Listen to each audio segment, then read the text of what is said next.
तभी समाज का भविष्य उसके बच्चों में बसता है और उन बच्चों की मुस्कान की रक्षा करने वाले कुछ लोग अपने पेशे को सिर्फ नौकरी नहीं बल्कि सेवा मानते हैं।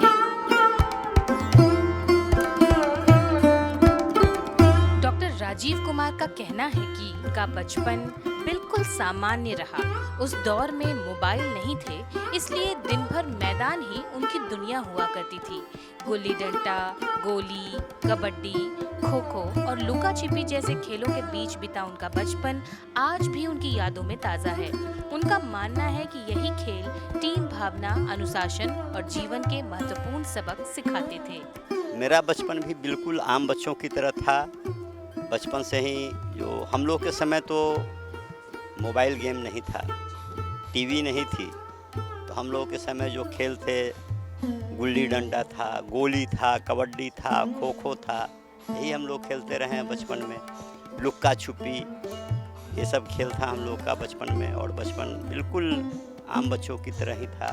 यही सब खेल के हम लोग बड़े हुए हैं। लेकिन उनके अनुसार सबसे बड़ा पुरस्कार किसी स्वस्थ होकर मुस्कुराते बच्चे का चेहरा है। डॉक्टर राजीव कुमार बताते हैं कि बचपन में जब डॉक्टर घर आते थे तो उन्हें मिलने वाला सम्मान देखकर वे छिपकर एक छोटे बच्चे की तरह सब कुछ निहारते रहते थे। उनकी नजरों में डॉक्टर भगवान के समान थे। तभी उनके मन में संकल्प जागा कि एक दिन वे भी इसी सम्मानित और सेवा भाव वाले पेशे का हिस्सा बनेंगे। देखिए, बचपन में ही जब मेरे घर में कोई भी आदमी बीमार पड़ता था, तो जब जो भी डॉक्टर आते थे घर में, तो उस समय का जो माहौल होता था आज के माहौल से बिल्कुल विपरीत। जब डॉक्टर साहब आ रहे हैं तो उनके लिए अलग कुर्सी रखी जाती थी और घर के सारे लोग पीछे रहते थे, उनके सामने कोई नहीं जाते। और एक आदमी आता था एक ब्रीफकेस लेके, उनके साथ जो उनका ड्राइवर हो, कंपाउंडर हो। घर के लोग काफ़ी ज़्यादा उनको प्रेस्टीज दे रहे होते। हम बच्चे छुप के देखते थे क्या बात है, कौन सा आदमी। मेरी दादी को देखने आते थे तो हमको लगा कि इस आदमी को इतना प्रेस्टीज मिल रहा है, बहुत ज़्यादा इज्जत है। और सबसे बड़ी बात लगी कि मेरी दादी जो बीमार थी उसको उन्होंने दवा दिया और मेरी दादी 1-2 दिन के बाद बिल्कुल ठीक हो गई। तो ये चमत्कारिक घटना थी मेरे लिए। मेरे बचपन जहन में बैठा कि आदमी को ऐसा ही आदमी बनना चाहिए जो एक इतना इज्जत प्राप्त करता हो, दूसरों को पीड़ित मानवता की जो आदमी सेवा करता हो। आप सोचिए कि 2 दिन में मेरी दादी ठीक हो गई। ये मेरे बच्चे के मानसिक पटल पर एक छाप छोड़ा कि नहीं, किसी की पीड़ा हरना सबसे बड़ी चीज़ है। इसीलिए मेरे दिमाग में उसी समय हो गया कि मैं चिकित्सक बनूंगा, और मैं खुद कागज़ पर दवाई लिख के इसी तरह चिरचिरी पार देता था और कहता था लाओ जाओ, जाके कहना कि डॉक्टर राजीव का पुर्जा है, दवाई दो। डॉक्टर राजीव कुमार अपने बचपन और अपने विद्यार्थी जीवन के समय को याद करते हुए कहते हैं कि उस जमाने में कम्युनिकेशन इतना धीमा था कि पटना में दंगा हो गया और वो स्टीमर से जा रहे थे। उनका दोस्त दूसरी तरफ से स्टीमर से आ रहा था ताकि उनको जल्दी से खबर पहुंचा सके, लेकिन खबर नहीं पहुंच पाई थी और वो पटना चले गए थे। कि हमको एक घटना याद आती है कि पटना में एक दंगा हो गया और मैं यहाँ से स्टीमर से जा रहा था और मेरा दोस्त स्टीमर से आ रहा था। न उसको मालूम, हमको मालूम नहीं है कि दंगा हो गया। सुबह की बात थी, चला गया। और उसको मालूम है कि हमको जाके मुजफ्फरपुर खबर कर देना है उसको। न कोई फ़ोन है, न कुछ है, न पेपर आती थी। हमको याद है, समझे, कि पेपर आती थी दिन के 11, साढ़े 11, 12 बजे पटना से छप के। तब तक तो आदमी पटना पहुँच गया। तो हमको लगता है कि कम्युनिकेशन बहुत बड़ा गैप था। जानकारियाँ नहीं थी, कौन सी पुस्तक पढ़नी है इसकी जानकारी नहीं थी। मेरा स्कूलिंग हुआ, एक स्कूल थी भारतीय ज्ञान मंदिर, भारतीय विद्या ज्ञान मंदिर। उस स्कूल देवी मंदिर के पीछे था। उस स्कूल में मैं गया। वहाँ के प्रिंसिपल थे परमेश्वर गुप्ता, जो काफ़ी मतलब हमको लगता है कि उन्होंने हम लोगों को, जो हम लोगों के संस्कार को ढाला, उसमें उनका बहुत बड़ा योगदान था। इसके अलावा उन्होंने अपने माँ के बारे में बताया कि उस जमाने में जिस वक्त बहुत कम ही लोग पढ़े लिखे होते थे, बीए और बीएड तक की पढ़ाई कर पाते थे, उस जमाने में उनकी माँ ने बीए बीएड की डिग्री ले रखी थी, लेकिन इसके बावजूद उन्होंने नौकरी को छोड़कर घर को प्राथमिकता दी। बीए बीएड थी और उन्होंने हम लोगों को पढ़ाने के लिए सरकारी नौकरी नहीं की, प्राइवेट नौकरी भी नहीं की।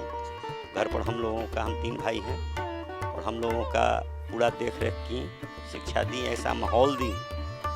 और हमारे टीचर परमेश्वर गुप्ता, उन्होंने हमारे अंदर बीज बोया कि किस तरह पढ़ना है, कैसे पढ़ना है। इसलिए आज भी वो अब इस दुनिया में नहीं है, फिर भी मैं याद कर रहा हूँ। पढ़ाई के दौरान 21 साल की उम्र में ही शादी हुई और फिर बेटा हुआ। बच्चे की बीमारी और मुजफ्फरपुर में इलाज की कमी ने ही डॉक्टर साहब को शिशु चिकित्सक बनकर यही सेवा करने का संकल्प दिया।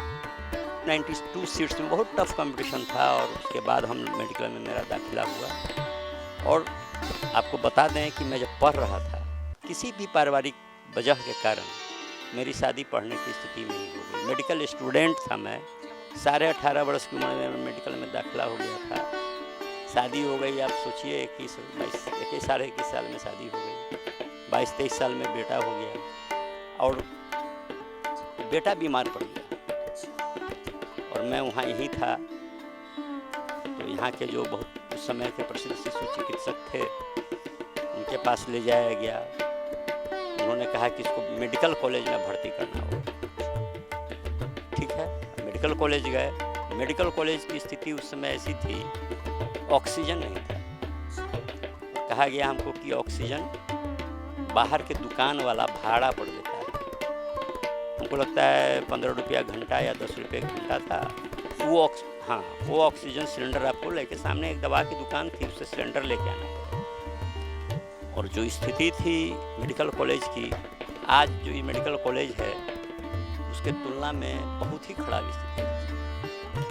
वह रहने के लायक किसी भी सभ्य, मैं मध्य वर्गीय परिवार से था, फिर भी वो मेरे रहने लायक वहाँ पर जगह नहीं थी। तो मेरे छोटे भाई के एक मित्र ने कहा कि एक नया डॉक्टर आए हैं बच्चा के, तो उनसे एक बार दिखा लीजिए, नहीं तो पटना चलिए।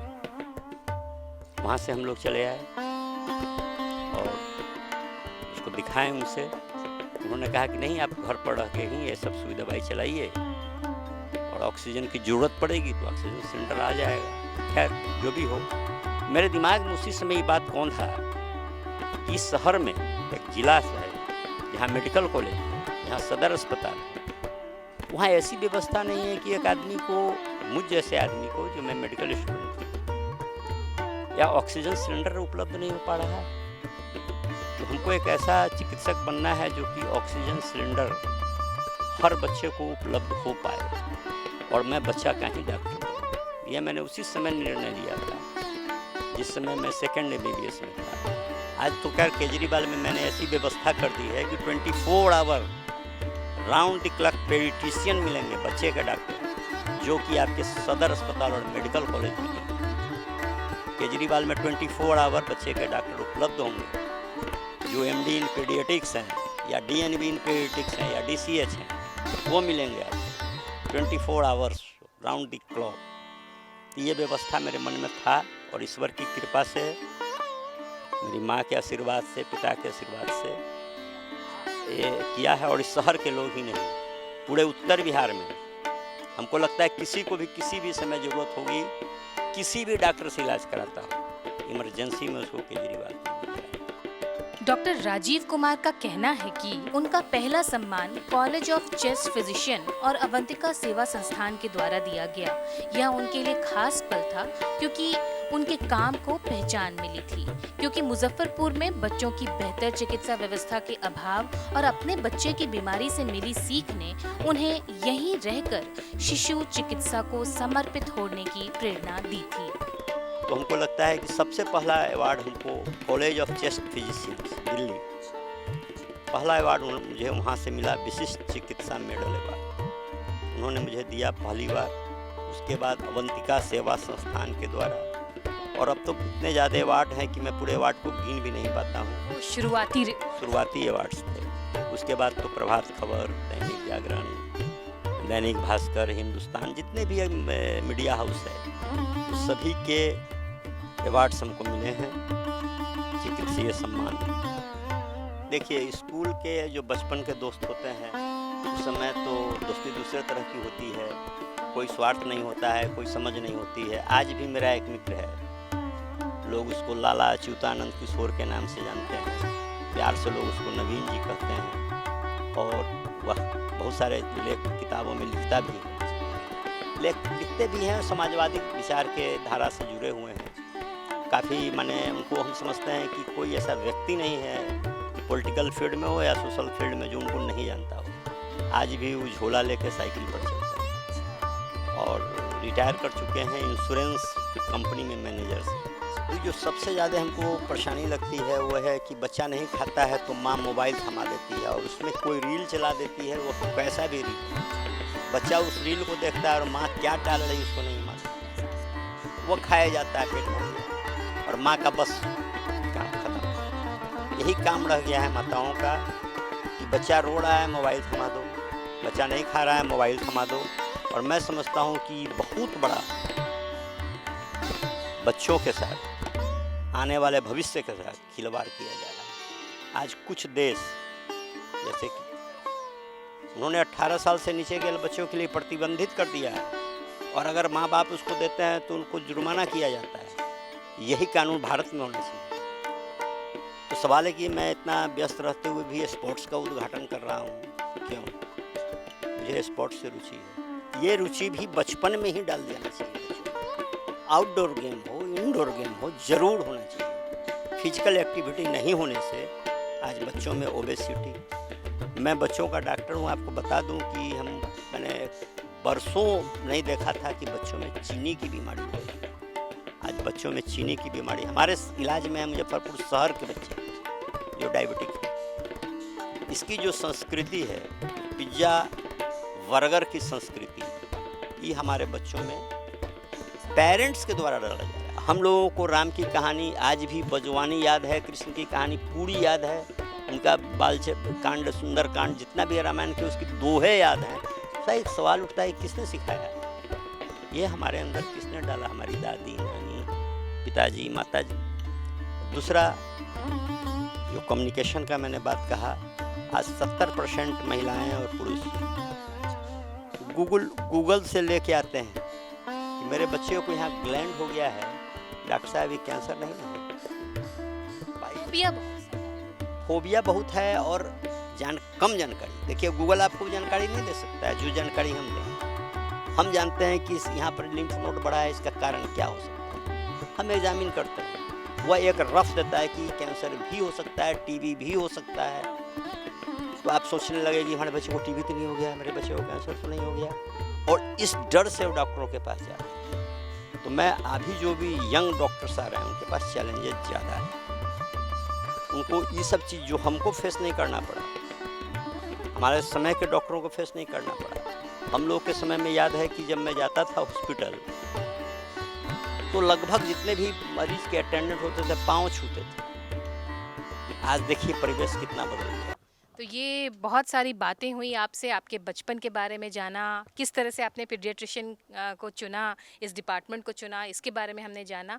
और जितनी भी बातें आपने यंग पीडियाट्रिशियंस को बताई है, ये जितने भी देख रहे हैं, डॉक्टर्स देख रहे हैं या फिर जो भी पेरेंट्स देख रहे हैं, उनके लिए बहुत ही हेल्पफुल होगा। हमसे इतनी सारी बातचीत करने के लिए आपको बहुत बहुत थैंक यू वेरी मच, बहुत बहुत धन्यवाद।